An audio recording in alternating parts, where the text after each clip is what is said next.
Hello there, amazing viewers and subscribers. Welcome to a brand new series of reviews onto my channel. So recently I did my fantastic Star Trek VHS collection, which was suggested by Luke if I could do it. And to be honest with you, I was a bit surprised because I thought having Star Trek content on my channel, it wouldn't be as popular. But that video has literally got 322 views at the moment. So me and Luke were talking again recently about Saturday. We were basically talking because I'm having a bit of problems with my Instagram at the moment, and we were talking about if I can basically do a series of ranking of every single season of Star Trek. So from the 3 seasons of the original series all the way down to Discovery Season 5, which is the current Star Trek series that is just about to start to premiere on Paramount Plus. So I thought, yeah, you know what, if I'm going to do a series of reviews on Star Trek seasons, I'm going to start off with my very favourite Star Trek series ever. And that is, of course, The Next Generation. So for the next 7 weeks, I'm going to be doing my reviews, this review series on TNG Season 1 starting today. And then in 6 weeks' time, I'll be doing my review on Season 7. And then, of course, I'll be starting on another Star Trek series. So it's going to be very pick and choose little bits of random. So this, for the next 7 weeks, it's going to be on TNG. And this will be a Star Trek Monday. So, yeah, I'm going to introduce a fantastic piece of Star Trek channel onto this called Star Trek Mondays. And then, of course, I'm going to I have got a few VHSs to unbox later in the week because I have brought some more VHSs from Voyager, TNG, and some other little random bits, including a fantastic VHS box set with episodes from the original series on VHS, Next Generation, Deep Space Nine, and of course Voyager. So I'm quite looking forward to doing that unboxing series. So let's get into my review. So let's just say, let's say what like Captain Picard says. Let's make it so. So for this season, for the very first one, I am reviewing Star Trek: The Next Generation Season 1. So this is one of the DVD box sets. I do have a fantastic kind of like a hard case DVD box set of it, but that's up in the loft at the moment with the rest of them because I kind of picked and choose and I kind of swapped over to the Blu-rays, and because Deep Space Nine Voyager hasn't been released on Blu-ray, I literally bought the DVD box with all of them in. So I do have TNG here on Season 1 on DVD, and of course I do own Star Trek: The Next Generation, the complete journey here on Blu-ray, all 7 seasons in one fantastic box set on Blu-ray, and I cannot wait. So of course you got seasons 1 to 4 and 5 to 7. So Season 1 of The Next Generation had quite a few little bits of teasing trouble because Star Trek Next Generation didn't really find its feet until its 3rd season. So Seasons 1 and 2, it's very much of a very mixed bag because there are some bad episodes in it, there are some episodes that aren't masterpieces, but I actually quite enjoyed them. So Season 7 originally began to air on the 28th of September 1987, and it basically concluded on the 16th of May 1988, containing over 26 episodes of The Next Generation. And of course, some of these are my favourite, some of these aren't my favourite. So the episodes we have in general is literally Encounter at Farpoint, where the Enterprise crew comes across the fantastic god power-like creature known as Q. And of course, it basically, Q wants to put humanity on trial, saying that we are still the mindless savage beasts.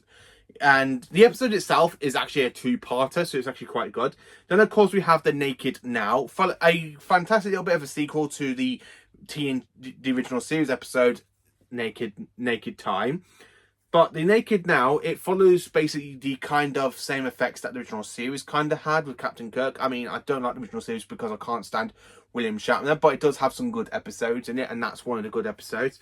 Then, of course, we have Code of Honor. Then, of course, we have The Last Outpost, where no one has gone before.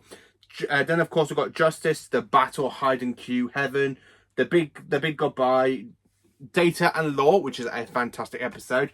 Then after that, we have Angel 1-1100-11001, two short a season, where the bath breaks, Home Soil, The Coming of Age, Heart of Glory, The Aesthetic of Freedom, Sabotage, and then of course we have The Skin of Evil. We always have Paris Conspiracy and The Neutral Zone. So that's all the episodes we got for Season 1. So during the whole run, now Season 1 is a very much of a mixed bag. So when you kind of have the Captain's Log and it says the star date, some of the Stardates don't really rhyme, because with Tasha Yar's death appearing at the end of the season, and of course somehow the star dates are before basically she died, so it's very, very conundrum of a mixed bag for the star dates. So don't really go by the star dates, I just go by the way how these episodes were broadcast. So TNG, what can I say about season 1? So the episodes are quite good. I mean, I will say about what my 5 favourite episodes of this season is. So I want to talk a bit about the cast. So of course we have Sir Patrick Stewart as Captain Jean-Luc Picard, who is my favourite captain out of all of Star Trek history. I love Picard. I think he's brilliant. And I do quite like him in season 1. Picard has got some good moments, literally, where he's there standing up to Q in Hide and Q and Encounter at Farpoint. I really do like Jonathan Frakes, aka Mr. Commander Riker, William T. Riker. Jonathan Frakes doesn't really hit the stride until round about midway of season 1. And then, of course, we have Brent Spiner as Lieutenant Commander Data. Then, of course, we have the one that plays Geordi LaForge. I can't remember his name, sorry. Then, of course, we have Michael Dorn, who plays Lieutenant Worf. We have Denise Cosby, who basically plays Lieutenant Tasha Yar. Then, of course, we have Gates McFadden, aka Dr. Crusher. And, of course, we have Mary Splits as Councillor Deanna Troy. We have Will Wheaton as Wesley Crusher. Yeah, shut up, Wesley. This season, it's got some epic moments in it. I mean, I love every single shot of the Enterprise D that we see in the episodes. Now, for the Enterprise D, it does have some iconic moments, because I really love the source of separation in Encounter at Farpoint. I love how the TNG music kind of plays in the background, where you see the Enterprise D do the source selection for the first time. I really love the Transporter Room 1. Clamps Miley is also a guest star in this, because he does end up being, before he gets transferred into the Transporter Room 3, he does pilot the Enterprise battle bridge at some point, in a couple of points actually. So for these episodes, I actually do quite enjoy TNG. I mean, this season's very much of a mixed bag. It hasn't got no masterpieces quite yet, but I do have 5 episodes I absolutely love from this season. So, of course, we have Encounter at Farpoint, which is a 2-parter. I love that pilot episode, because it really does kind of set up TNG so brilliant and so well. I absolutely love that one. Hide and Q, again, another fantastic episode. So, as you can see, my 2 favourite episodes are mainly with Q, which is Encounter at Farpoint and Hide and Q. John DeLisi is absolutely fantastic as Q. I really think he's got the potential. He's absolutely quite brilliant. And of course, as TNG goes on, we do see more of Q. But my favourite TNG battle villains doesn't really get introduced until the next season, which is season 2. So then, of course, we have The Battle, which is a Ferengi episode. And of course, we hear why Picard is the hero of the Battle of Maximum. And of course, when Picard basically was in command of the USS Stargazer. And of course, he ends up destroying Bok's child in that battle.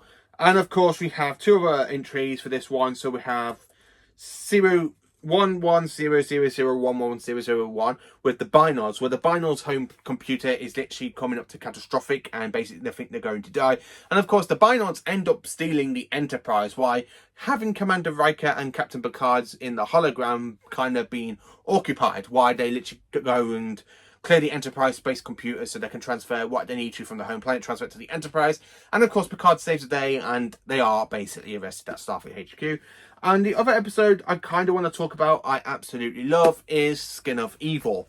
It's the episode where we see Tasha Yar die. Now, TNG is very different from the original series, because in the original series, it was the red shirts that kind of got killed, where in TNG, it doesn't matter what kind of colour division you are. I mean, you got red for command, you got blue for science and medical, and then, of course, you got gold for basically ops, security, and science division. And of course, in the original series, it's all quite different. So Tasha Yar was actually in a gold uniform, and she was part of the chief security. And she gets killed by the alien creature known as Armus. But Armus is a fantastic alien creature, because I would love to see the return of him. big at some point. But the fact that he literally kills Tasha Yar, he doesn't feel nothing for it, again goes to talk to Deanna Troi, who's inside the crashed shuttlecraft, and basically goes to envelop Commander Riker. And of course you have that meme where it goes, Data, help me! Something's got me! Touch him and he dies. No, not on! I absolutely love Skin of Evil. I don't know what it is about the episode, but it just shows, and during an episode of Star Trek, you do have more like a death scene, and it doesn't really impact me as some people did back then. I mean, I have grown up with TNG, with my dad and my granddad, the same people that actually got me into Doctor Who, that kind of got me into Star Trek, and TNG was really the one that I loved to rewatch with my dad quite a lot, because I absolutely love it. I love the theme tune to it. I really love Skin of Evil. It's the one episode me and my dad used to keep rewatching as a child over and over and over again. We used to have it on VHS, then of course we got it on DVD, and then of course we got it on the Blu-ray. And my Uncle Tim, who's a fantastic Star Trek fan, who ended up giving me all of these Star Trek DVDs, and they are actually in the loft, nice and safe. And absolutely brilliant. I really love these episodes. I mean, season 1, it's kind of finally got a little bit of a mixed bag, but it's got some epic moments, like where Armus develops Commander Riker, the battle bridge for the Enterprise, where we have the source of separation. So this episode, this season, yeah, okay, it's a start to TNG. I mean, TNG doesn't really hit its stride until we get to season 3, and of course with the finale of season 3, when Captain Picard ends up being assimilated by Locutus of Borg, by the Borg, and becoming Locutus of Borg. I absolutely do love TNG. I think it's a fantastic Star Trek season, and this is the one I've always kind of watched growing up, because TNG has always been my favourite since I was a kid, and it's very a bit hard for me to explain why I love TNG. I mean, this is the Star Trek I got into growing up with me dad, as well as Deep Space Nine and Voyager, because I was born in 1996, and TNG kind of stopped airing 2 years before I was born, but Deep Space Nine and Voyager was kind of airing at that point, and of course Star Trek First Contact came out as well. So I did kind of grew up watching Star Trek with me dad, and of course Deep Space Nine entered in 1999, and I think I watched that finale with me dad, and Voyager ended in 2001, and I did watch Enterprise all the way through. So technically Enterprise is the first Star Trek show I kind of watched all the way through when it was being aired on Channel 4 for the first time over here in the UK. But TNG, it is always going to be my favourite. I love the Enterprise D, the Galaxy class starship. I really love the fact that it's basically a battleship, but not just a battleship, it is the flagship of the Federation. So the Enterprise has really grown quite a lot from being a science vessel with Captain Archer into the main flagship of the fleet in TNG's eras. So I absolutely quite enjoy season 1. Season 1 has got a very, very mixed bag, but the 5 episodes I really do enjoy is Encounter Farpoint, Hide and Q, The Battle, 11001001, and of course Skin of Evil. Now there are some other good episodes, like we always have Paris and Conspiracy, with the whole slug little wood-like kind of alien creatures where they go down the throat and basically take over human minds, and they'll kind of want to conquest the Federation, but they are stopped by Picard. And of course we do have the Neutral Zone, which is the return of the Romulans since TNG, since the original series. And of course we see the fantastic Romulan warbirds for the first time. So here is an Egon Moss figurine of the Romulan warbird. And of course I do have over here, where my TV is, the Enterprise D.